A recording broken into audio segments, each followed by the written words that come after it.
जिसको प्रभु यीशु मसीह में लिया, कितना धन्यवाद है। हमने प्रभु को नहीं ढूंढा, प्रभु ने हमें ढूंढा। और जितना पिता का था, पिता ने पुत्र को दिया, सबसे बड़ी बात है। और हम पुत्र का था, उसका एक चिन्ह क्या है? पुत्र का अगर हम है तो यूहन्ना का समाचार 17 अध्याय का 8 वचन में यूहन्ना, क्योंकि जो वचन तूने मुझे दिए, हाँ, मैंने उन्हें उनको पहुंचा दिए, हाँ, और उन्होंने उनको ग्रहण किया, हाँ, और सच सच जान लिया है, हाँ, कि मैं तेरी ओर से आया हूँ, और विश्वास कर लिया है कि तू ही ने मुझे भेजा। देखा, ये है चिन्ह। मतलब यीशु मसीह जो भी कहता है पिता के ओर से है, और वो वचन लोग मानो खुशी से स्वीकारेगा, उसको उस पर अमल करेगा। बहुत बड़ी बात है। मतलब प्रभु का है तो पिता की ओर से हमें पुत्र को दिया गया है, तो जरूर पुत्र के द्वारा आने वाला वचनों को हम बहुत आनंद से स्वीकारेगा। उसको जानने के लिए हमारे अंदर उत्साह बढ़ेगा। आज प्रभु का वचन के प्रति हमारा प्यास बढ़ना चाहिए, है ना। मैं ये सोचता हूँ, वचन जो कहता है सत्य कहता है। हम लोगों ने वचन पर ध्यान क्यों दिया था? क्योंकि हम प्रभु का चुना हुआ था। हमने क्यों विश्वास किया? क्योंकि हम प्रभु का चुना हुआ था।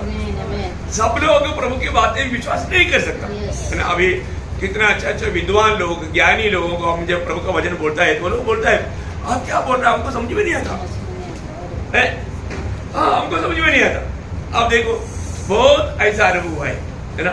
उनको एजुकेशन नहीं, ऐसे नहीं, एजुकेशन है, वो भी बाइबल पढ़ता है, और तो अपन जो बोलता है उनको समझेगा नहीं। क्योंकि क्या है ना, ये विश्वास करना तो एक गिफ्ट है। आपको मालूम है, जब प्रेरितों का 13 अध्याय का 48 वचन में, प्रेरित एक्ट्स चैप्टर 13 वर्स 48, देखा, सब लोग विश्वास नहीं कर सकता, है ना। प्रभु ने जिन जिन को अनंत जीवन के लिए ठहराया, बोलेगा तो प्रभु के साथ रहने के लिए चुना है, वही लोग विश्वास करेगा। और ये चुनौती कब हुआ?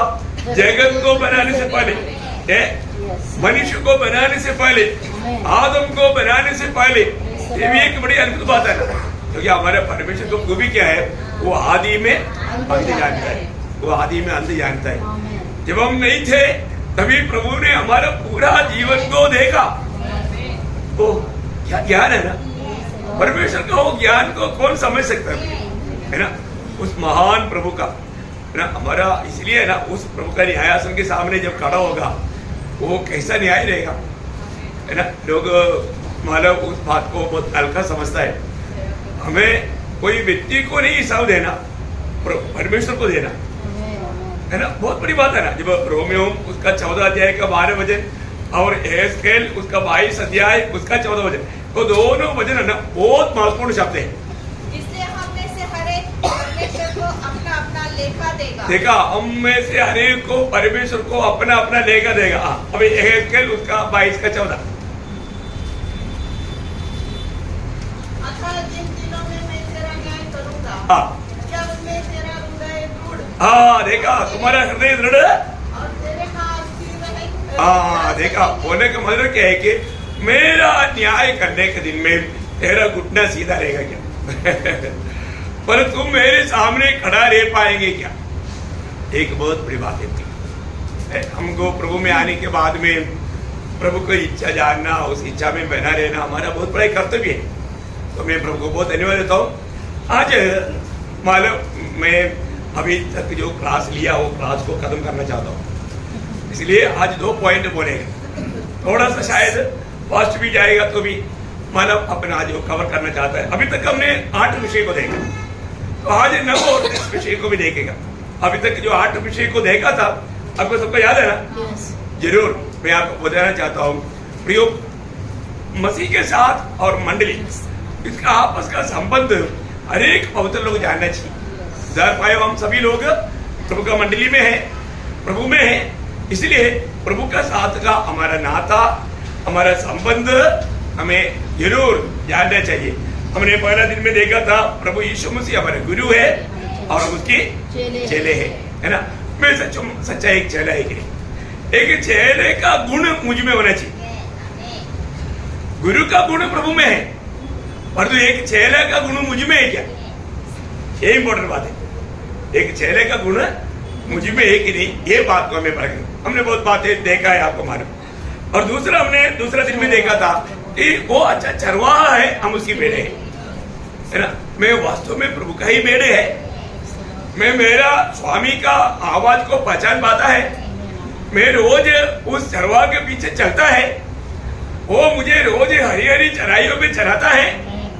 मुझे, मेरे जीवन एक नदर जीवन है क्या? हम प्रभु के द्वारा चराया जाता है तो हम एक नदर जीवन बिता सकते हैं, क्योंकि वो हमारा चरवाहा है ना। ये खूबी कभी देखो, अभी इस्राएल के राजा होकर के भी दाऊद ने बोला कि यहोवा मेरा चरवाहा, मतलब मैं राजा है तो भी मुझे चराने वाला कौन है? यहोवा परमेश्वर। बहुत बड़ी बात है ना। और तीसरा दिन में हमने देखा था कि वो राजा और हम उसका प्रजा है ना। एक राजा का प्रजा कैसे होना चाहिए, है ना। राजा के साथ प्रजा का संबंध कैसे होना चाहिए, है ना। राजा से कितना हम लोग को ओबीडिएंट रहना चाहिए, ये सारे गुण हमारे में चाहिए, है ना।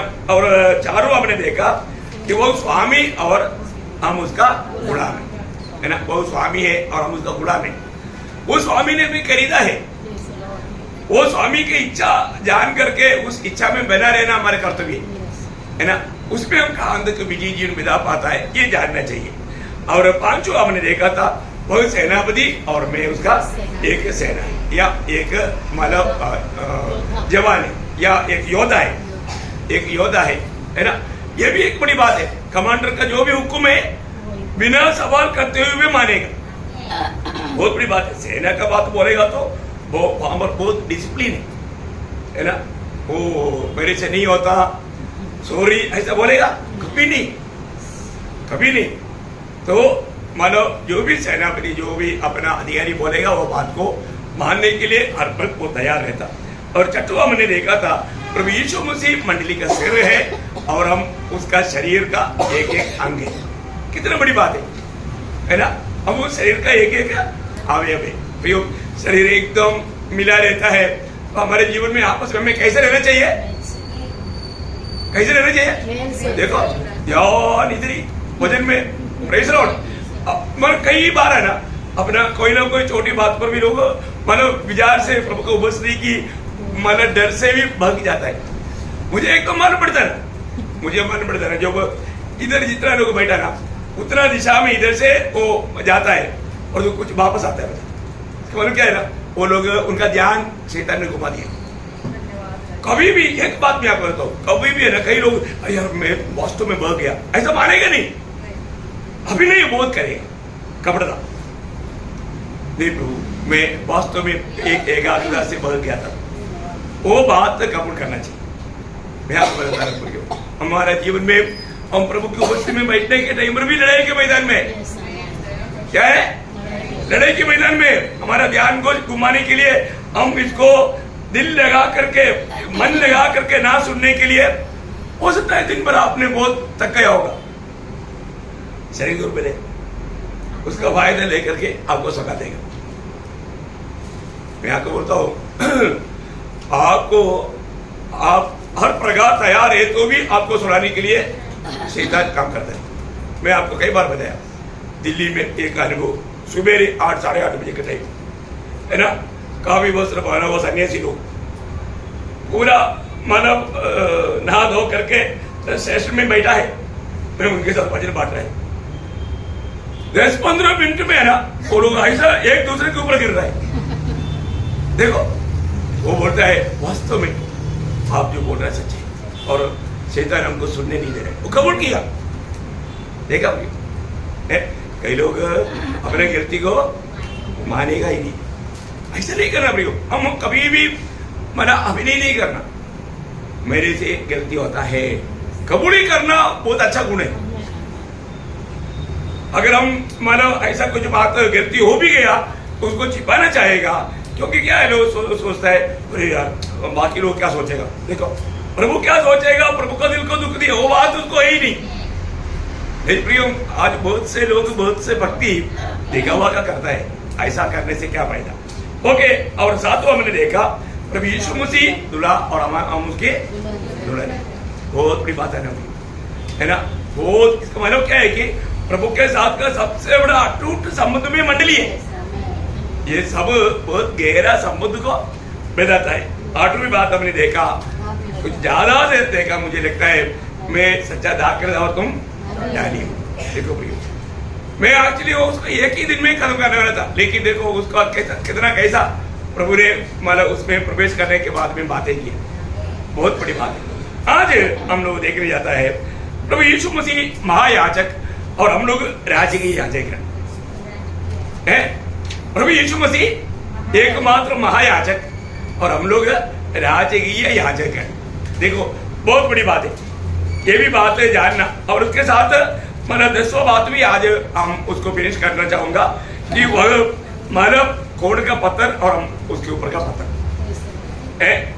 तो ये दो पॉइंट को अपन जल्दी देखेगा, ऐसा आग्रह करता है। आपको मालूम है मतलब प्रभु यीशु मसीह इस दुनिया में रहने के समय में यहूदी नियमों के अनुसार वो एक याजक नहीं बन सकता। नहीं समझा है? क्यों? क्योंकि इस्राएल को दिया हुआ नियम अनुसार लेवी गोत्र का ही लोग याजक बन सकता। और हम सबको मालूम है यीशु मसीह मतलब लेवी गोत्र से है ही नहीं। यीशु मसीह कहां से है? इब्रानियों का पत्री उसका 7 अध्याय का 14 वचन। इब्रानियों उसका 7 अध्याय का 14 वचन। तो प्रकट है कि हमारा प्रभु यहूदा के गोत्र में से उदय हुआ है। कौन सा गोत्र से? यहूदा गोत्र से। देखा इसका मतलब यीशु मसीह ये दुनिया में रहने के समय में किसी प्रकार का भी वो याजक का सेवा नहीं कर सकता, क्योंकि गोत्र के अनुसार उनको उस प्रकार का सेवा करने के लिए योग्यता नहीं। समझ में आया? तो अभी वो याजक है, और वो दुनिया में रहता तो याजक नहीं रहता। बात समझ में आया? अभी वो यहाँ पर नहीं, अभी वो स्वर्ग में है। स्वर्ग में प्रभु का सेवका ही याजक का सेवका ही है। Praise Lord. बहुत बड़ी बात है, मैं आपको कहना चाहता हूँ। इसलिए इस बात को इस रीति में सही मतलब रीति का जानकारी हमारे लिए बहुत बड़ी बात है। मैं आपको बताना चाहता हूँ, आपको मालूम है मतलब जब जकरिया याजक का बेटा था, जकरिया याजक का बेटा था यूहन्ना बपतिस्मा देने वाला, है ना, आपको मालूम। लेकिन वो यूहन्ना बपतिस्मा देने वाले का बेटा याजक का काम नहीं किया। वो किसका काम किया है? वो एक भविष्यता का काम किया। वो एक भविष्यता का काम किया। याजक का बेटा भविष्यता का काम कर सकता है, परंतु मतलब जो लेवी गोत्र का नहीं, वो याजक का काम नहीं कर सकता। ये एक बड़ा फर्क है। अभी देखिए बहुत ही बड़ी बात है। अभी कई बार कई लोग इस विषय को ऐसा सोचता है कि मतलब यीशु मसीह ने जब यूहन्ना बपतिस्मा देने वालों से जब बपतिस्मा लिया, तब यूहन्ना ने याजकपन का पदवी, अभी मतलब क्रिस्ती झूठ में ऐसे लोग हैं, याजकपन का पदवी यीशु को दिया और यीशु ने पतरोस को दिया और हम पतरोस के लोग हैं, ऐसे बोलने वाले एक झूठ है। यहाँ पर बहुत कम लोग ऐसे बोलते हैं। केरला में बहुत लोग बोलते हैं। केरला में रोमन कैथोलिक लोग और याकोबा ऐसे ऐसे लोग, जो भी पादरी लोग जो हम रहे, वो लोग सब ये बोलते हैं मतलब हम लोग अहरोनिया याजकपन का लोग है।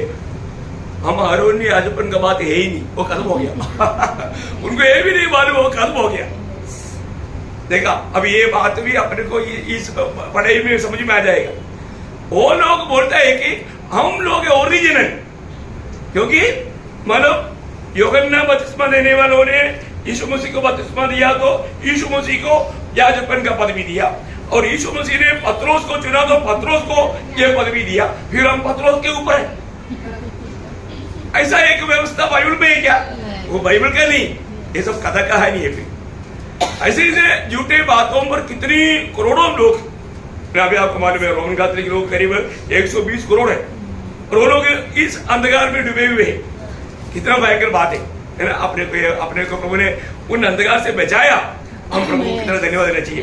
तो यहाँ पर हम लोगों को जानना है कि प्रभु यीशु मसीह जब जो भी कार्य हुआ, मतलब सेवकाई हुआ, वो सब लेवी व्यवस्था का लोग जो किया हुआ छाया का पूर्णता था। लेवी लोग जो भी बेली करता था, सेवकाई करता था, वो सब वो आने वाला यीशु मसीह में पूरा होने वाला बात था। कल छाया का बात जब पूर्णता का व्यक्ति आ गया तो खत्म हो गया। यहाँ पर भी वो बात जब इब्रानियों उसका 7 अध्याय का 12 बजे पढ़ना, क्योंकि जब याजक का पद बदल जाता है तो व्यवस्था का भी बदलना अवश्य है। देखा, याजक का बात ही बदल गया तो फिर व्यवस्था का बात भी बदला। देखा, कितना सुंदर बात है। हमें इस बात को जानना है कि मतलब यीशु मसीह जो आया वो अहरोन की क्रमानुसार नहीं आया, मलकीसेदेक के क्रम के अनुसार है। ऐसा यीशु मसीह की याजकपन की बात जब आता है वहां पर एक अलग व्यक्ति को प्रभु ने लाया। अब देखिए, ये है हम लोग जानने वाला बात है। जब कोई इब्रानियों उसका 7 अध्याय का 17 वचन पढ़ना, क्योंकि उसके विषय में यह गवाही दी गई है, तू मलकीसेदेक की रीति पर युगानुयुग याजक है। तू मलकीसेदेक, देखा, अहरोनीय प्रकार के अनुसार नहीं, मलकीसेदेक के अनुसार। देखो, ये बहुत बड़ी बात है। वो मतलब यीशु मसीह की जो याजकपन की पदवी जो है वो ना बदलने वाला है। कैसा है? ना बदल। उसका 6 का 20 भी पढ़ रहे हैं, इब्रानियों 6 का 20। मलकीसेदेक की रीति पर सदा काल का महायाजक बनकर हमारे लिए अगुवा के रूप में प्रवेश किया है। देखा, सदा काल का है, सदा काल का। देखिए, बहुत बड़ी बात है। यीशु मसीह मतलब अहरोनीय मतलब जो याजकपन का सेवक आई सदा काल के लिए नहीं था, परंतु मलकीसेदेक के बारे में जब कहता है वो सदा काल के मतलब याजकपन का पदवी था। तो हमें इस बात को जानना है कि प्रभु यीशु मसीह की सेवकाई के बारे में आपको मालूम है, यीशु मसीह की सेवकाई 3 प्रकार है। जब यीशु मसीह जब दुनिया में था उस समय में वो एक भविष्यवक्ता का रूप में था। क्या था? यीशु मसीह एक भविष्यवक्ता के रूप में, क्योंकि यीशु मसीह जो भी वचन देता था वो पिता से देता था। अभी हमने जो यूहन्ना 17 का 8 में जो पढ़ा है मतलब, और उसका 14 वचन में भी ऐसे लिखा है, मतलब उसका 14 वचन पढ़ना, हाँ, मैंने तेरा वचन उन्हें पहुंचा दिया। मतलब प्रभु से वचन, पिता से वचन पा करके लोगों को देने वाला काम है भविष्यवक्ता का। तो यीशु मसीह जब ये 3.5 साल का इस दुनिया के जीवन की यात्रा में जो 3.5 साल प्रभु ने इस सेवकाई किया, वो सेवकाई में पूर्ण रूप में पिता से वचन पा करके पिता ने दिया वो लोगों को यीशु मसीह ने दिया, वो एक भविष्यवक्ता का काम किया। तो अभी प्रभु यीशु मसीह स्वर्ग में है, अभी वो कौन सा काम कर रहा है? याजकपन का, याजकपन का। देखिए, बहुत बड़ी बात है। और अभी याजक का काम करता है, और वो आने वाले दिनों में फिर कौन बन जाएगा? राजा बन जाएगा। ये 3 प्रकार का सेवकाई मतलब प्रभु यीशु मसीह आए करके हम लोग देखता है। तो मैं आपको बताना चाहता हूँ, मतलब इस दुनिया में रह करके जो भी सेवकाई जो करता था उस समय में मतलब याजक का काम करने के लिए यीशु मसीह लेवी गोत्र में जन्म नहीं हुआ। इसका मतलब दुनिया की सेवकाई में मतलब यीशु मसीह को चाहने पर भी लेवी सेवकाई का पद तक नहीं पूछ सकता था, क्योंकि वो यहूदा गोत्र से आया है। लेकिन इसलिए है ना, वचन में क्लियर लिखा है कि अगर अभी भी वो दुनिया में रहता वो याजक नहीं बनता। अगर यीशु मसीह, आप लोगों को थोड़ा मतलब हार्ड विषय है, आप लोग ध्यान से सुनना, मतलब यीशु मसीह अगर दुनिया में रहता वो याजक नहीं बनता है। अभी हम दुनिया में हैं पर हम याजक हैं, और तो यीशु मसीह दुनिया में रहता वो याजक नहीं बनता है ना। आप पढ़िए इब्रानियों उसका 7 अध्याय का 13-14 वचन, क्योंकि जिसके विषय में ये बातें कही जाती है कि वह दूसरे गोत्र का है, जिसमें से किसी ने वेदी की सेवा नहीं की। देखा, मतलब यहूदी गोत्र से कोई भी मतलब वेदी के निकट आकर के सेवा ही नहीं किया। तो प्रकट है कि हमारा प्रभु यहूदा के गोत्र में से उदय हुआ है। तो इस गोत्र के विषय में मूसा ने याजक पद की कुछ चर्चा नहीं की। देखा, इस गोत्र का बारे में, याजकपन की सेवकाई के बारे में मूसा ने कुछ भी नहीं कहा, कुछ भी नहीं कहा। इसका मतलब व्यक्त रीति में उसका 8 अध्याय का 4 वचन पढ़ना बहुत महत्वपूर्ण शब्द है। 8 अध्याय का 4 वचन, यदि वह पृथ्वी पर होता, देखिए, यदि वो पृथ्वी पर होता तो कभी याजक न होता। कभी याजक नहीं होता। देखा, वो एक बहुत अंडरलाइन करने वाला बात है। अगर यीशु मसीह पृथ्वी पर होता वो याजक नहीं बनता, वो याजक नहीं बनता। तो यीशु मसीह की याजकपन की सेवकाई कहां पर है? स्वर्ग में। ध्यान देना, अभी हम लोग मतलब ऐसा यूहन्ना 17 अध्याय में हम लोग बोलता है वो यीशु मसीह की महायाजकपन की प्रार्थना करके, है कि नहीं? लेकिन वो याजक नहीं, वो याजकपन की सेवकाई दुनिया में रह करके कर भी नहीं सकता। वो स्वर्ग में गया इसलिए वो याजक बना। मलकीसेदेक की क्रमानुसार वो हमेशा का याजक कैसे बना? स्वर्ग में जाने के कारण, स्वर्ग में पहुंचने के कारण। अब एक दो वचन, ये सारे वचन को ध्यान से सुनना। इब्रानियों 4 अध्याय का 14 वचन पढ़ना।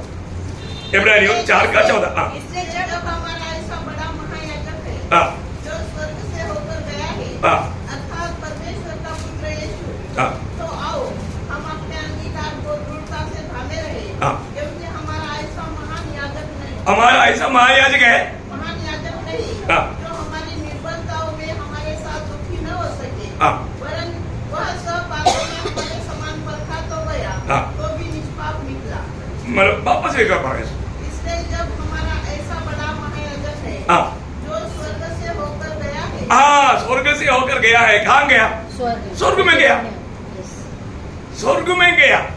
हमारा ऐसा महान याजक वो स्वर्ग में जाकर के, अभी हमने जो थोड़ी देर पहले इब्रानियों 6 का 20 में पढ़ा था, और एक बार पढ़िएगा 6 का 20। यीशु ने मलकीसेदेक की रीति पर सदाकाल का महायाजक बनकर, सदाकाल का महायाजक बनकर हमारे लिए अगुआ के रूप में प्रवेश किया है। कहाँ प्रवेश किया? स्वर्ग में। स्वर्ग में। ये सेवकाई हमारे लिए कहाँ पर कर रहा है? स्वर्ग में। स्वर्ग में। ये बहुत श्रेष्ठ बात है। आज स्वर्ग में हमारे लिए एक महान याजक है। अब देखिए, इस्राएल के लोगों की पाप क्षमा के लिए, छुटकारे के लिए हर साल में लेवी गोत्र का एक महायाजक उस अधिपवित्र स्थान में कृपासन के निकट लघु लेकर जाना पड़ता था। बिना लघु का उधर ही जा ही नहीं सकता है। और वो उधर जाकर के वो सेवकाई में अगर प्रभु प्रसन्न नहीं हुआ तो पूरा इस्राएल के लिए बहुत बड़ा घाटा है। देखो, क्योंकि इस लघु ले जाने वाला याजक में कुछ भी अगर कमी पाया जाएगा, प्रभु उसमें प्रसन्न नहीं रहेगा। अब देखो, सारे लोग बाहर इंतजार में रहता है कि याजक का सेवकाई में प्रभु प्रसन्न हुआ है कि नहीं, है ना? जब इब्रानियों में इसलिए गया, इब्रानियों 9 अध्याय है, उसका 7 हो जाए। इब्रानियों 9 का 7 हो जाए। केवल महायाजक वर्ष में एक ही बार जाता है और बिना लहू लिए नहीं जाता। बिना नहीं जाता, जिससे वह अपने लिए और लोगों की भी भूल चूक के लिए चढ़ाता है। देखा, वो अपने लिए और सारे इस्राएल की पापों का भी प्रायश्चित का लघु लेकर के जाता। देखिए, महायाजक का एक बहुत बड़ा काम।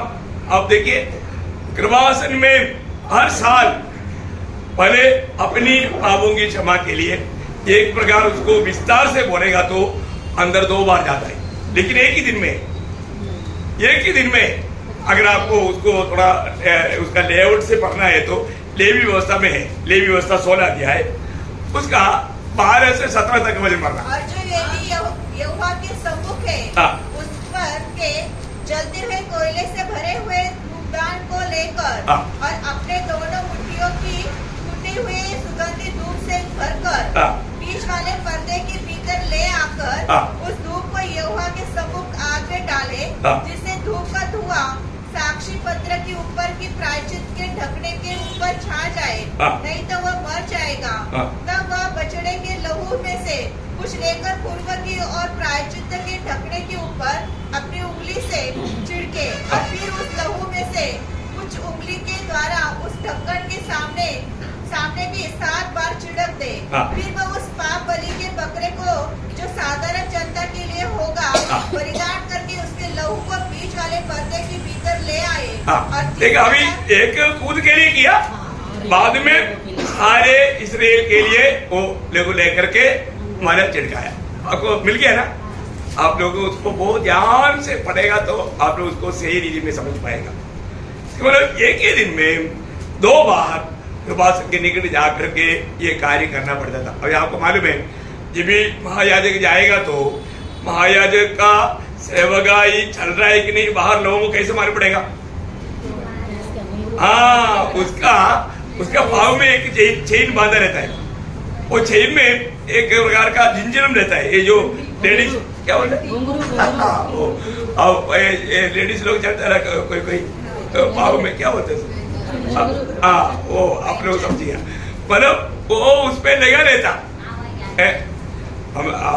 मैं कई बार बोलता था, मतलब कुछ लेडीज लोग चलता है तो काम करने वाला आदमी का भी मतलब ध्यान हट जाता, क्योंकि मतलब वो चलता है तो ये झुंझुन का आवाज आता, झुंझुन का आवाज आने के तो जो भी काम करता है तो भी उसको देखेगा, कौन जा रहा है, भूत जा रहा है, कौन जा रहा है, भूत जाता है तो ऐसा घंटी का आवाज आता है कि कहानी है।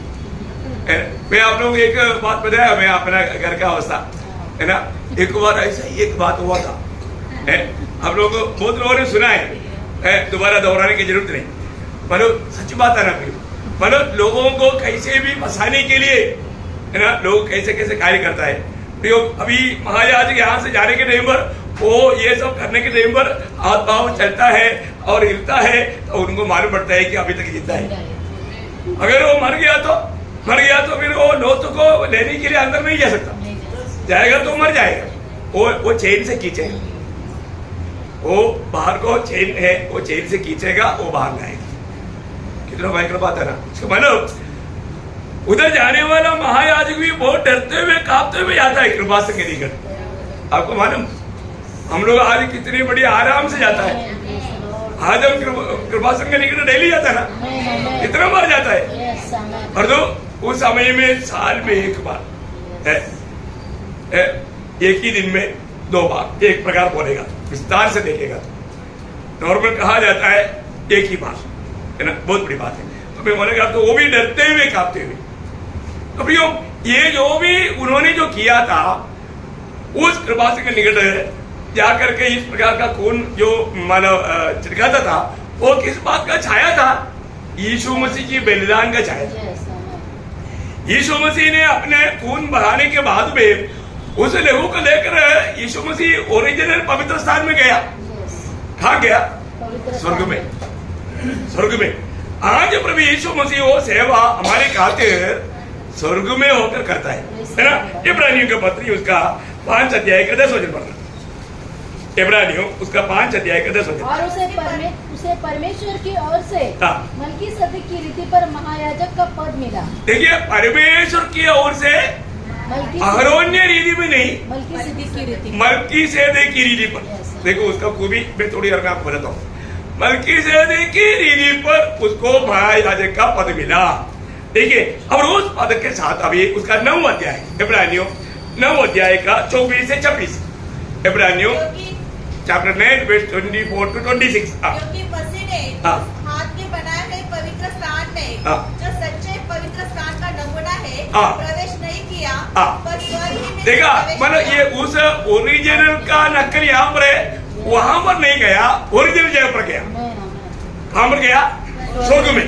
आगे, ताकि हमारे लिए अब परमेश्वर के सामने दिखाई दे, ये नहीं कि वह अपने आप को बार बार चढ़ाए, जैसे कि महायाजक प्रतिवर्ष दूसरों का लहू लिए। देखा, मतलब लेवी गोत्र का याजक लोगों को हर साल में करना पड़ता, और तो हमारा महायाजक को हर साल में करना नहीं पड़ता। और लेवी गोत्र का महायाजक बदलता, और तो हमारा महायाजक कभी बदलता ही नहीं, वो हमेशा का याजक है। वो कर्म भी बदल दिया, अहरोन्य क्रम के अनुसार नहीं, हम मलकीसदक की क्रमानुसार वो महायाजक है। देखा है? आगे बढ़िए। जैसे कि महायाजक प्रतिवर्ष दूसरों का लहू लिए हुए पवित्र स्थान में प्रवेश किया करता है, नहीं तो जगत की उत्पत्ति से लेकर उसको बार बार धूप उठाना पड़ता। पर अब युग के अंत में वो एक ही बात प्रकट हुआ है। देखा, आप लोगों का परिभाषा अच्छा है। युग की अंत में एक ही बार प्रवेश किया, देखिए अभी अभी हमने थोड़ी देर पहले भी बोला था, वो एक ही बार प्रवेश किया तो वो कैसा प्रवेश किया, वो 6 का 20 वापस एक पढ़ना, बार बार वो शब्द को पढ़ने से आपको वचन एकदम बाय हार्ट बढ़ जाएगा। इसलिए इस संदर्भ में वो पढ़ना अच्छी बात है।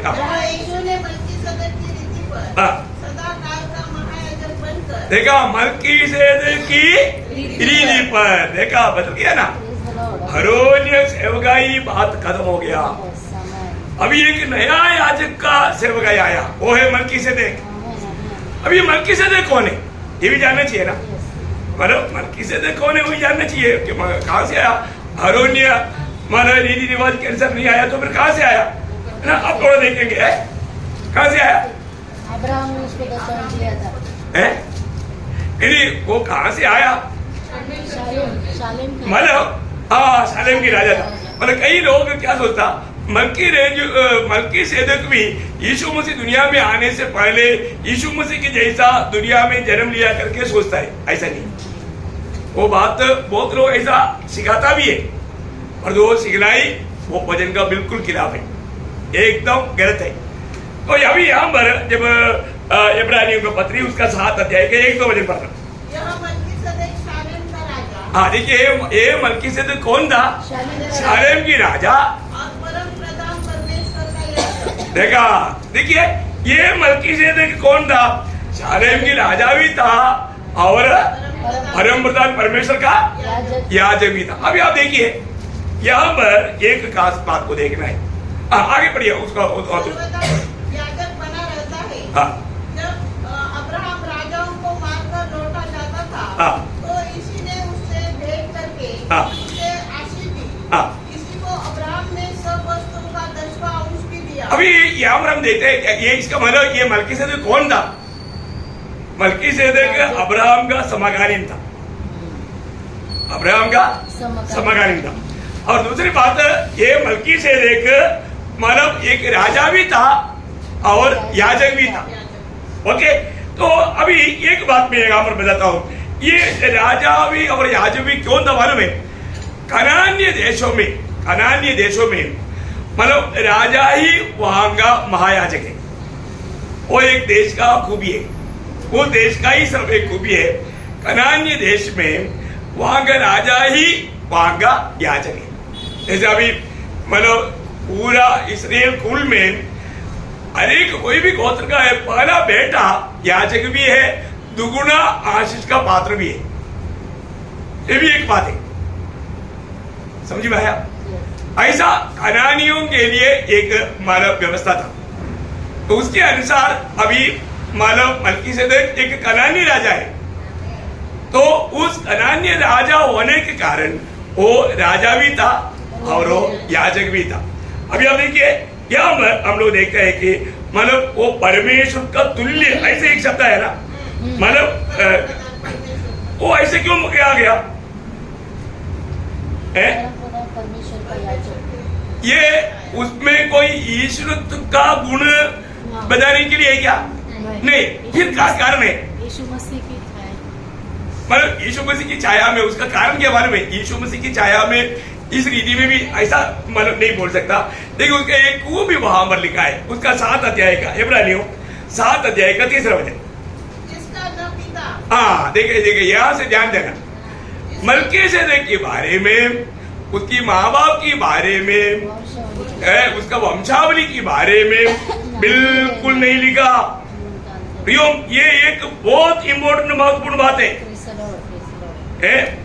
एक महत्वपूर्ण बात यहाँ पर है, वहां पर उसका बारे में लिखने के टाइम पर कहता है कि मलकीसेदेक के बारे में या उसका जीवन की आरंभ है, थोड़ा पकड़ो उसको, जिसका न पिता न माता, पिता उसका शुरू से पढ़ना, जिसका न पिता न माता न वंशावली है, न वंशावली है, जिसके दिनों का न आदि है, हाँ जिसके जीने का न आदि है और न जीवन का अंत है, परंतु परमेश्वर के पुत्र के स्वरूप ठहरकर वह सदा के लिए याजक बना रहा। इसका मतलब क्या है कि ये देखो, ये इसका मतलब क्या है कि वो मतलब किसी प्रकार भी परमेश्वर का तुल्य कहने के लिए नहीं, वो या परमेश्वर का एक आदर देने के लिए नहीं, वो यीशु मसीह की छाया में खड़ा हुआ एक व्यक्ति है, ये बात को दिखाने के लिए।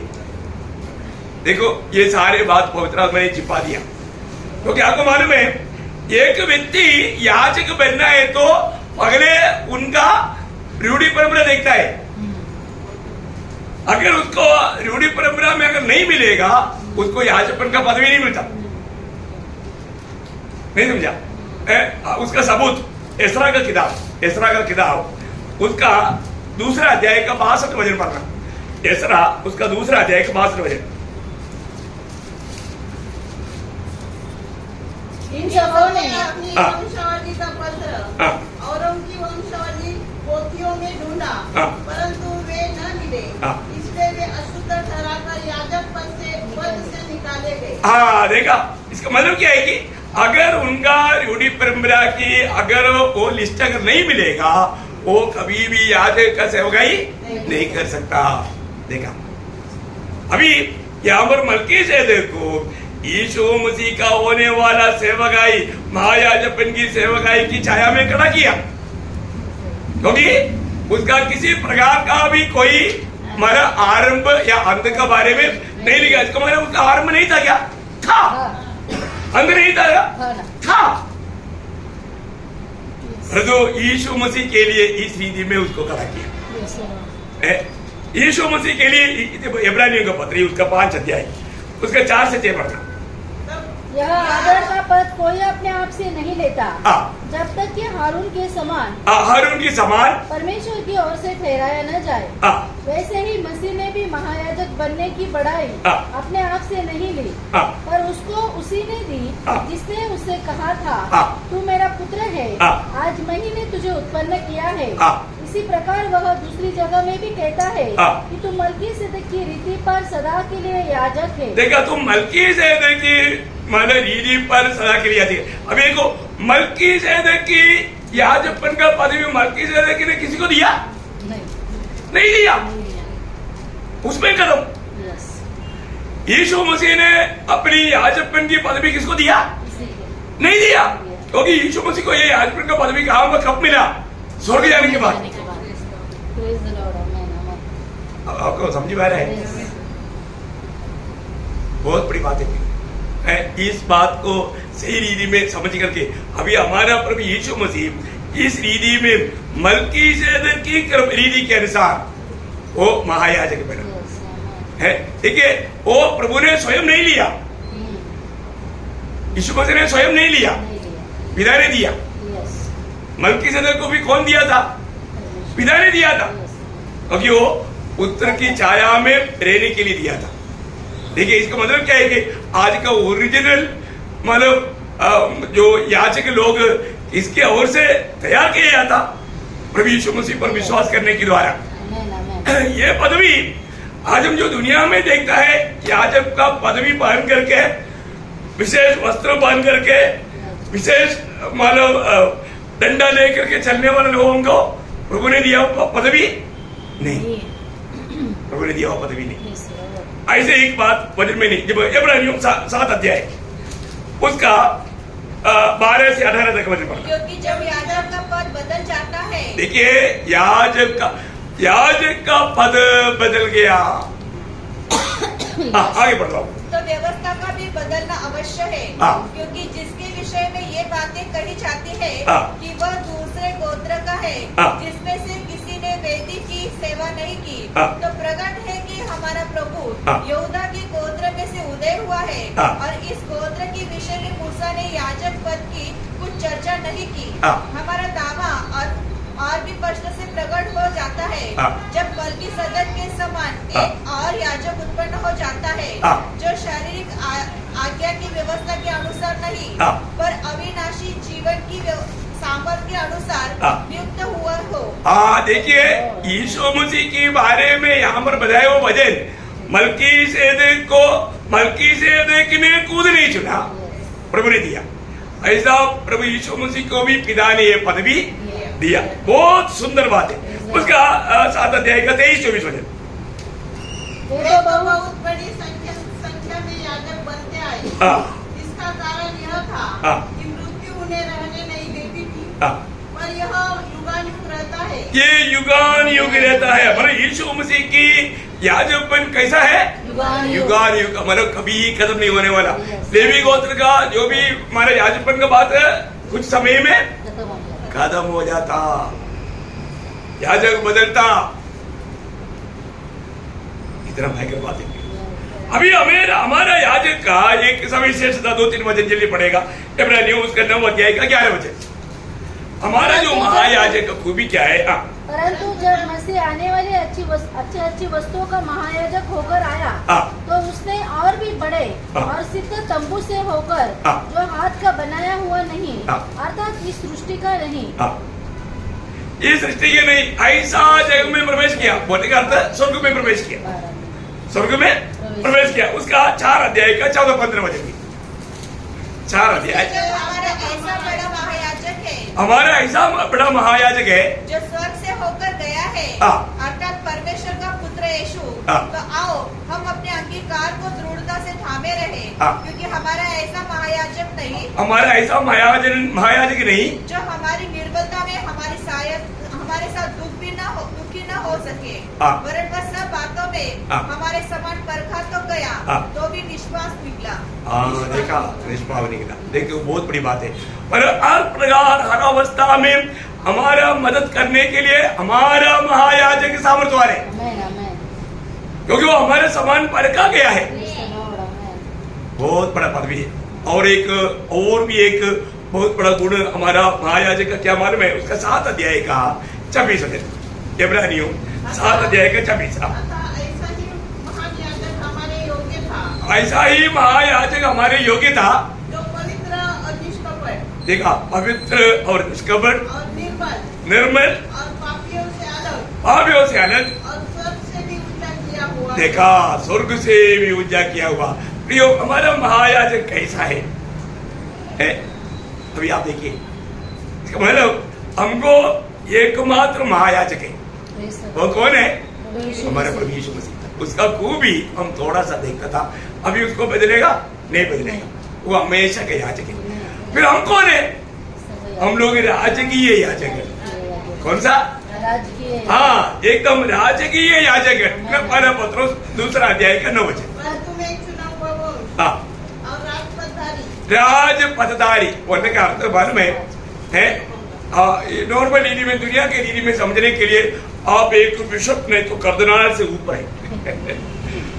दुनिया के रीति में समझने के लिए हमारे बीच में ऐसा है ही नहीं, लेकिन नॉर्मल रीति में साधारण पादरियों के ऊपर अधिकार करने वाला कौन है? एक बिशप नहीं तो कर्दिनाल, ऐसा कुछ बोलता है मैडम। ऐसा पदवी, उससे भी बड़ा पदवी है। आप देखो, अब अभी क्रिस्तीय धर्म के लोगों के बीच में एक बिशप नहीं तो एक कर्दिनाल बोलेगा तो क्या आदर है ना? बहुत बड़ा ये है। योग उससे भी बढ़कर पदवी है प्रमुख लोगों का पदवी। हम लोग एकदम रॉयल प्रीस्टहुड बोलेगा तो एकदम राजकीय याजक, राजा के तुल्य याजक लोग है ना। जब प्रकाशित वाक्य उसका 1 अध्याय का 6 वचन, प्रकटीकरण 1 अध्याय का 6 वचन। और हमें एक राज्य और अपने पिता परमेश्वर के लिए याजक भी बना दिया। देखा, हमारा स्वर्गीय पिता परमेश्वर के लिए हमको क्या बनाया? याजक बनाया।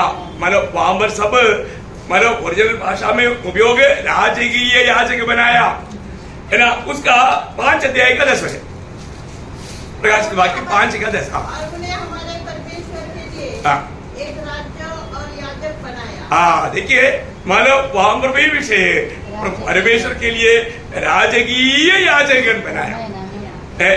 और उसका 20 अध्याय का 6 वचन, उसका 20 अध्याय का 6 वचन।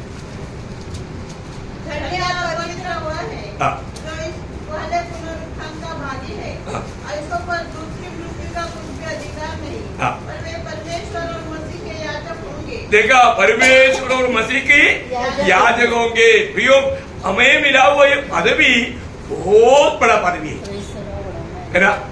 मतलब प्रभु की आराधना करने वाला आराधक वृंदों का एक बड़ा पदवी है ये याजक का पदवी।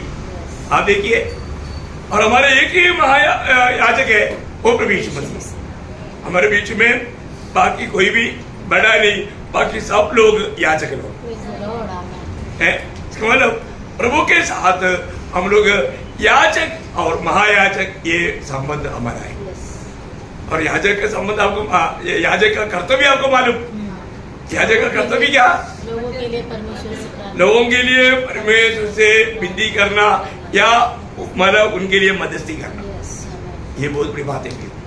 हमें प्रभु ने याजक बनाया, याजक का ड्यूटी करना हमारे कर्तव्य है। हमें याजक बोलेगा परंतु अपन मध्यस्थी प्रार्थना नहीं करता तो है वो बात गलत हो गया, बात बिगड़ गया। ओके, आखिरी बात भी जल्दी बोल करके मैं आज ये विषय 10 विषय खत्म करूंगा। वो है मतलब प्रभु यीशु मसीह मतलब कोने का पत्र है और हम लोग एक एक जीवित पत्र है। देखिए मंडली की हरेक लोग प्रभु के पास आने के कारण, नया जन्म पाने के द्वारा, प्रभु की आत्मा पाने के द्वारा हम लोग कौन बन गया? जीवित पत्थर बन गया। देखिए आज ये बिल्डिंग बढ़ता है क्या? नहीं, वो नई पे बना था उतना ही अभी भी बड़ा है क्या? नहीं है। क्यों नहीं बढ़ा? हाँ, निर्जीव है, मतलब जीवन नहीं है। और तो प्रभु का मतलब ये जो मंदिर है वो रोज बढ़ता है, क्योंकि वो जीवित पत्रों के द्वारा वो बनाया जा रहा है, इसलिए उस पर बढ़ोतरी है ना। पढ़ेंगे 2-3 बजे पहला पत्रोस उसका दूसरा अध्याय का 4 से 6 बजे। जिसे मनुष्य ने तो निकम्मा ठहराया, परंतु परमेश्वर के निकट चुना हुआ और बहुमूल्य जीवित पत्थर है। तुम भी आप जीवित पत्थरों के समान, देखा, तुम भी आप जीवित पत्थरों के समान आपकी घर बनते जाते हो। अरे आप कैसा जीवित पत्थर बन गया है? क्योंकि आप मिट्टी से बनाए गए ना। अब पत्थर कैसे बना है? मनुष्य कैसे पत्थर से बना क्या? नहीं है ना। उत्पत्ति दूसरा अध्याय के 7 बजे है। नहीं, आप पढ़ो ना, उत्पत्ति 2 के 7 कैसे आपने को बनाया गया? तब यहोवा परमेश्वर ने आदम को भूमि की मिट्टी से रचा। देखा, आदम को भूमि की मिट्टी से रचा।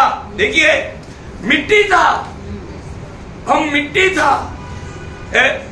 मिट्टी कैसे भी प्रभु बना सकता है? मिट्टी प्रभु का हाथ में है, उसको कैसे भी बना सकता था, कैसे भी रूप दे सकता था। इसलिए जब मतलब कुमार का बारे में बताता है ना, उस समय में बोलता है, जब रोमियो का पत्री में, रोमी उसका 9 अध्याय का 21 वचन, रोमियो उसका 9 अध्याय का 21 वचन। क्या कुमार को मिट्टी पर अधिकार नहीं कि एक ही लोंदे में से एक बर्तन आदर के लिए और दूसरे को अनादर के लिए बनाए? हाँ, देखा, मतलब कुमार को कैसे भी उस मिट्टी से कुछ भी बनाने का अधिकार है। प्रियो, हम लोग ये बात को जानना, हमारे जीवन में प्रभु ने हमको नया सृष्टि बनाया। क्या कर दिया प्रभु ने? हमें एक नया जन्म दिया, जीवन का बीज हमारे अंदर डाला। जीवन का बीज हमारे अंदर डालने के द्वारा हम जीवित पत्थर बन गया। देखा, जीवन का बीज हमारे अंदर डाल के, इसलिए बोलता है नया जन्म। जो भी नया जन्म पाया, प्रभु के पास आया, प्रभु उसको एक नया नाम ही देता है। अभी आपको नया नाम मिलने वाला है। अभी फिलहाल अभी अपन जो नाम से अभी जाना जा रहा है, लेकिन हमको एक नया नाम मिलने वाला है। वो नाम आनंददा के लिए बहुत बड़ा काम का नाम है। अभी हम बयान नहीं कर सकता वो कैसा नाम हमको मिलेगा। ये जीवन का कार्य, वो नाम मिलने के लिए हमें कारण बनाएगा। इसलिए हमें सावधान रहना, सावधान होकर कार्य काम करना। आपको मालूम है, जब मतलब आंद्रेयोस ने पत्रोस को जब प्रभु के पास लाया, जब मतलब आंद्रेयोस और उनका एक मित्र वहां पर खड़ा था, तब मतलब यूहन्ना बपतिस्मा देने ने कहा कि देखो, ये परमेश्वर का मेमना है जो जगत के पाप को उड़ा ले जाता है ना। ये सुना तो उन लोग उसके पीछे हो लिया। किसके पीछे? यीशु मसीह के पीछे। संदर्भ आप लोग जानना, यीशु मसीह के पीछे हो लिया। तो यीशु मसीह ने उनको पूछा, तुम लोग क्या ढूंढ रहे हैं? बोला, गुरु आप कहाँ रहता है? हाँ आकर देखो। उन लोग उस दिन प्रभु के साथ गया, उनके साथ रहा, उनको मालूम हो गया ये है ओरिजिनल मसीहा, जिसका हम इंतजार कर रहा था वही यही है।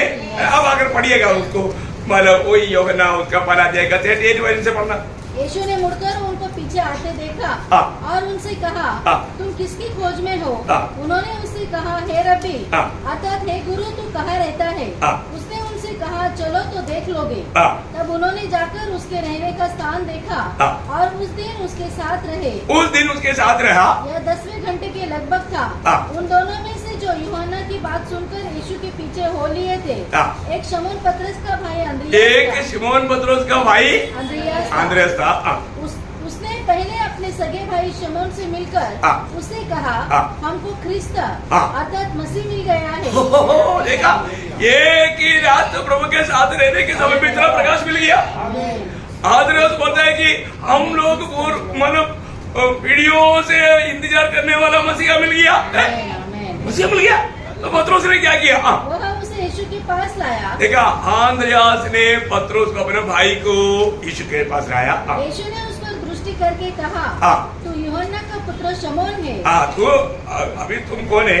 अभी तुम यूहन्ना का पुत्र शमौन है, पर तो अभी तुम आगे कोई चली देगा। मेरे पास तो आ गया ना, मुझे मिलने के लिए आया ना, इसलिए तेरा नाम अभी क्या रहेगा? तू कैफा, केफा अर्थात पतरस कहलाएगा। पतरस कहलाएगा। केफा या पतरस कहलाएगा।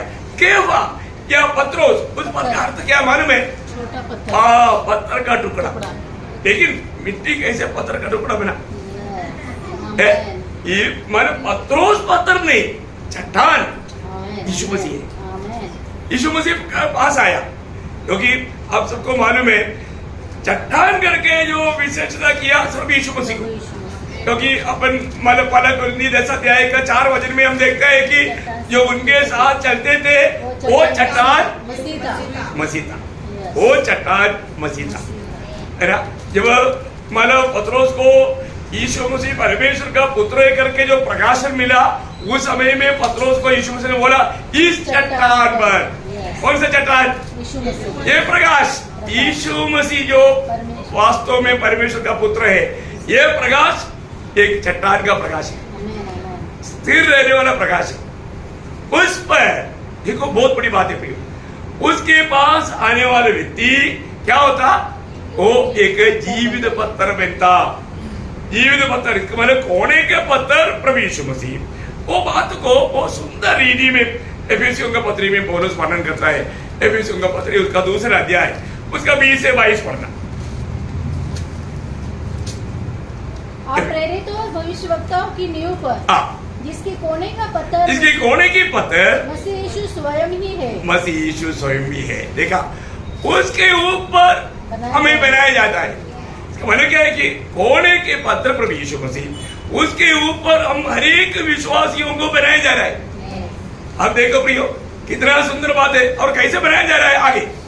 जिसमें सारी रचना एक साथ मिलकर प्रभु में एक पवित्र मंदिर बनती जाती है, जिसे तुम भी आत्मा के द्वारा देखा कैसा?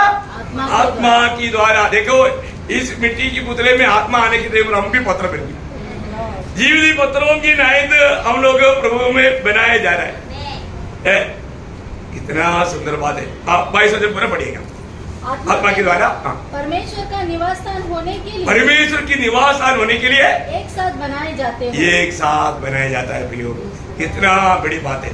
जो सचमुच में इस पत्थर का एक खूबी बोल करके मैं खत्म करना चाहूंगा। ये पत्थर एक साधारण पत्थर नहीं। इस पत्थर के बारे में यशायाह भविष्यवक्ता ने एक सुंदर बात बताया है ना। यशायाह उसका 28 अध्याय का 16 वचन।